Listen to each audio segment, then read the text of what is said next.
Hvala lepa, Karin Planinšek. Sedaj pa vabim k besedi evropsko poslanko, mlado damo, še eno mlado damo, Zalo Tomašič.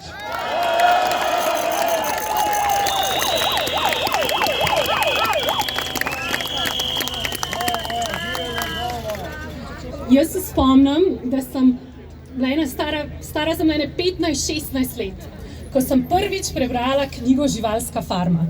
Bliže moram stopati. Poznate knjigo.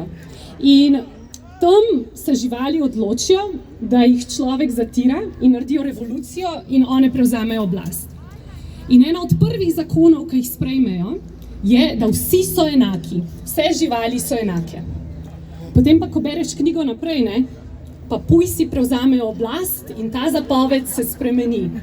Vse živali so enake, ampak nekatere živali so bolj enake. In to se je zgodilo v Sloveniji. In proti temu se danes tukaj borimo, pa ne samo danes. Danes je protest, danes smo tukaj. Ampak proti temu se je treba boriti vsak dan, vsako uro, vsako minuto, vsak dan, ker gre za Slovenijo.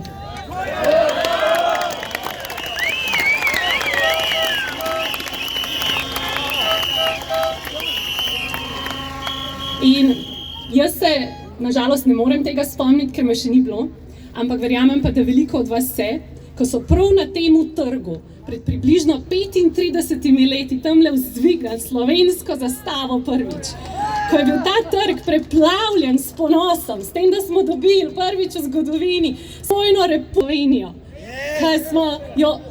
ki ste si jo izborili Slovenki in Slovenci, moji predniki, kjer vlada slovenski jezik, kjer imamo vrednote, kjer verjamemo v Boga, družino, domovino. In absurdno je, da danes po 30 letih smo spet tukaj, ampak da protestiramo za pravičnost, da protestiramo proti korupciji, zato, ker so to državo ukradli.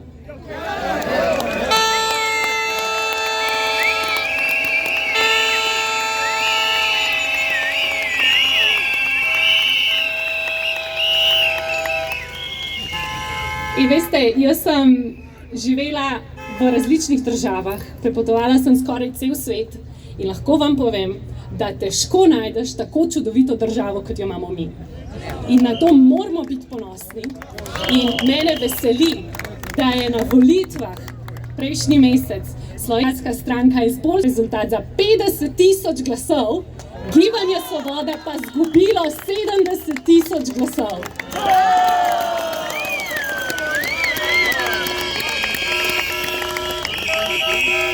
In to me navdaja z upanjem, kot me navdaja z upanjem čisto vsak, ki je danes tukaj ali pa nas spremlja po televiziji. Čisto vsak, ki verjame v našo državo, ker jaz verjamem v Slovenijo, jaz verjamem v vse vas, jaz verjamem v Slovenke in Slovence, v poštenost in v to, da bomo zagotovili, da bo naša država to, kakor so si jo zamislili leta 1991, ko smo si jo priborili.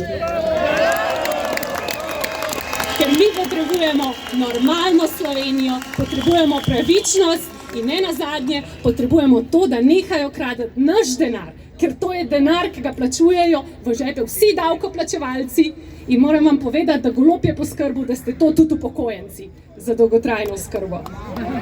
Tako da, konec korupciji za normalno Slovenijo.